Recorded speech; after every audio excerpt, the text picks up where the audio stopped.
All right, Cecil. So with the release of Mirage, and I'll even throw Payday 3 into this, I started thinking about, are we being conditioned to wait to buy games?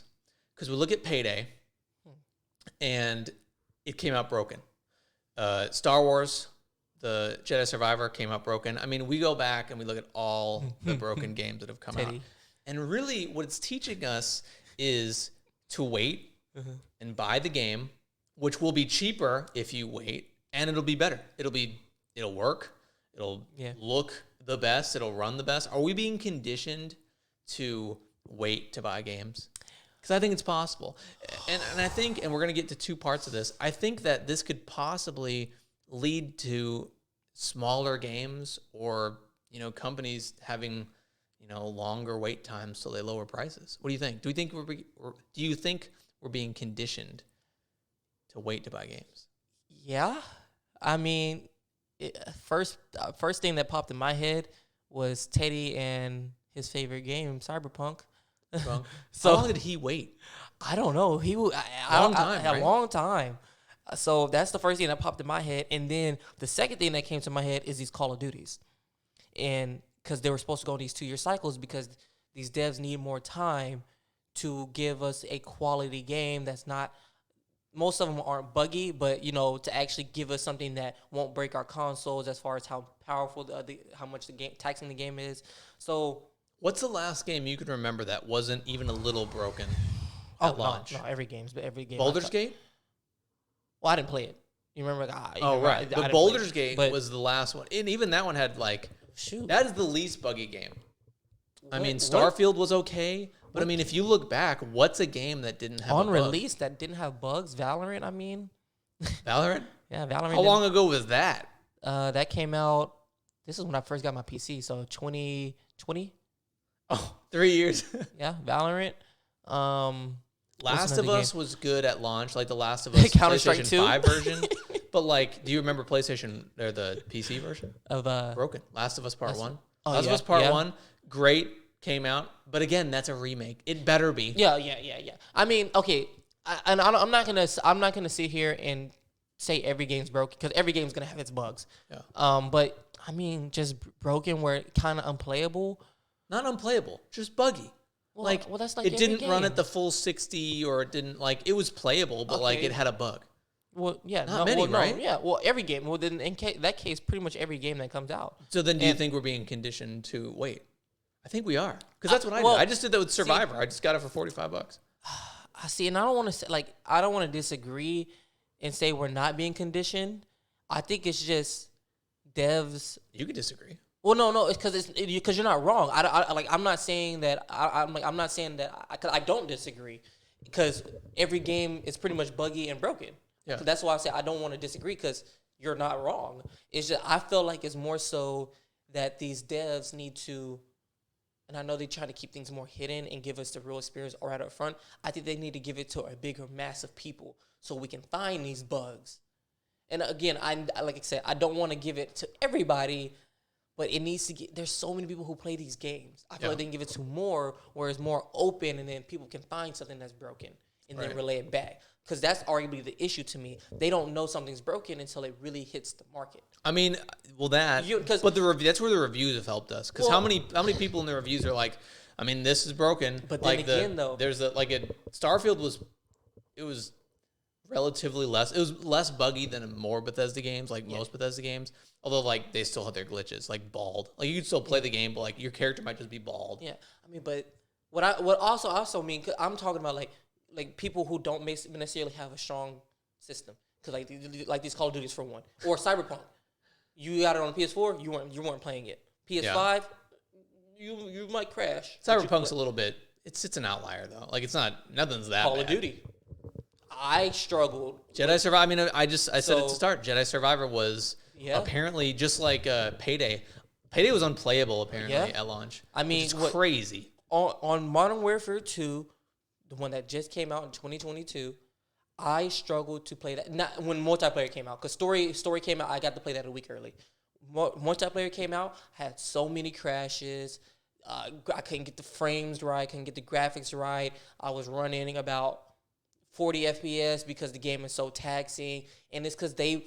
And it's not. I don't want to say it's because they put so much. Because all they do is give us an update. And next, my frames on skyrocketed to now I'm pushing a 90 to 100.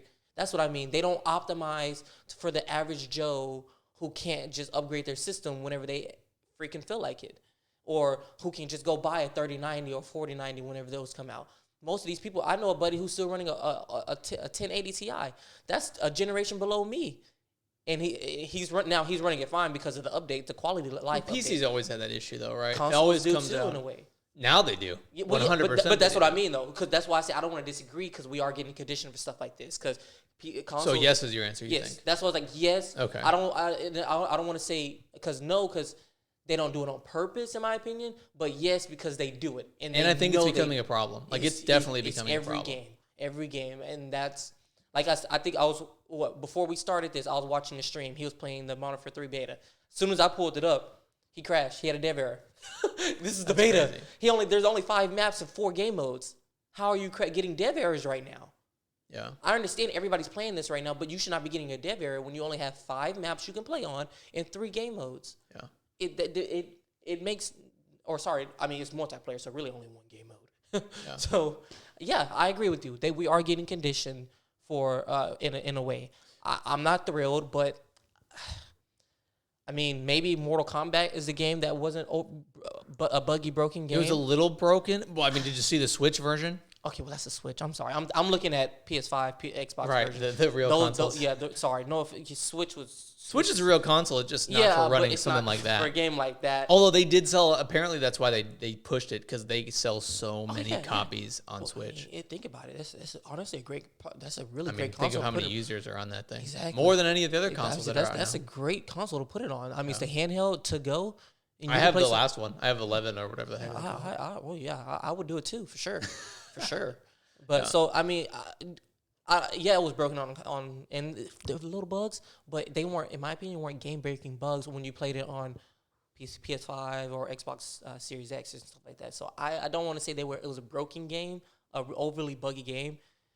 They didn't optimize it well at all for the Switch, but I think first of all, I think we are, obviously, because this is my question. Yeah. And then I think that I don't know if it's ever going to get better. Because to me, I'm going to go back to Baldur's Gate again. Baldur's Gate has one of the highest budgets on a game. Like, they put so much money into that game. And, like, they had so much development time, and they had so much time to work on it. And even that game had a little something. Not a lot. Like, minor. Nothing game-breaking. Nothing that's, like, too annoying. But, like, if that game can't even do it, I don't think that we're ever going back. I think eventually you're going to see these games, like, companies will have to wait to go on sale.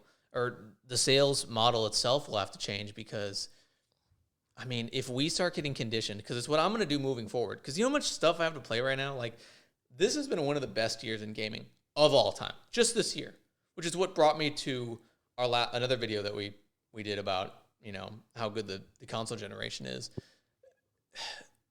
I just don't know. Like, it sucks. It's not good. It's not. That's where I'm getting to with this. It's not good. And the more I think about it, the more I remember it in the PS4 times as well. Definitely not nowhere near as much as we getting it now, or like early PS4 times. But I agree. We are getting conditioned, and I don't see that this is not going to get any better because everything's. I don't want to say cut back on the graphics, but everything is just taxing on our consoles. I agree. And that's just really what it is. Yeah, of course, we might find that one little fall into the ground or that one little, this person's stuck moving, walking into a wall. Yeah, of course, that's going to happen. But as far as performance-wise and graphical-wise, I don't feel like we should be having as much bugs as we are. That to me that means I agree with you. We should definitely not. To me, that means you're not playtesting this enough to people in the public. I mean, the thing is, you can never match it though. I mean, you get 1 million play hours, and you know when a game comes out or whatever. Yeah, of course. But with that being said, though, I'm curious on how XDivine is going to do. The supposed COD killer is what people are calling XDivine. Yeah, we'll see. It's not going to be. But no, nothing is. Yeah, it's a free to play. It'll have to kill itself. Yeah, it's a free to play arcade shooter that is going to have its own camo challenges the way Call of Duty has. It's going to have all the game modes that Call of Duty has, search and story, hard pointing, all that stuff. It's gonna even have escort that came from Overwatch. So and they've given us so many betas. They had a play test maybe a couple weeks ago just for a day, just to get some. They trying to get some feedback, and then as soon as they did that play test, they said about a week ago they said, sorry to hear this. We're not gonna be able to give this out. It was projected to come out later this month or early next month. They said we're gonna have to push this back. It's just That's not good. ready. But that's what I'm saying good. though. This is what I want from these developers. Yep. They give us a play test. Now again, I understand some story games that you don't want to give us too much, but these multiplayer games give us more public so we can tell you what's broken. Look at Fortnite. Fortnite was in early access for like Ever. 100 years. Ever. And it was running great. Even those early access. Of course, we had some bugs here and there, but they were never game breaking. But that's the funny thing about it is I remember like every issue they had, you could always go, well, it's in beta. Yeah. Well, it's in beta. I mean, but not even then though. It happens. Yeah. They're gonna fix it. They fixed it, and that's what I mean. Like communication from them. I mean, from us to them, but both ways. Because Sledgehammer's doing it right now with the Modern Warfare 3 beta. Yeah. That's what I'm talking about. Yeah. Like we telling you if something's broken. We don't. All right, you don't fix it immediately. Acknowledge it though. Yeah. Tweet us. We know y'all got a social media team that can just send us a quick tweet. Hey, we see this. We'll work on that. Yep. That's it. And I think the deadlines are only going to get worse because sometimes these companies have these things where we got to get it out by this date. Like we've spent. This is our budget. This is what's happening. Kind of crazy. That will never change. Yeah. I hope the bugs do. But what do you guys think? Let us know in the comments down below. Do you think we're being conditioned, or do you think maybe we're overthinking it? And forever people will just have you even thought always buy it day one. They will always just be day one, no matter how broken it is. People will they'll always be those people. But it all depends on the games and the hype, right? I think that's in the end, that's what it's going to be. Anyway, we'll see you guys next time. Bye bye. Boy.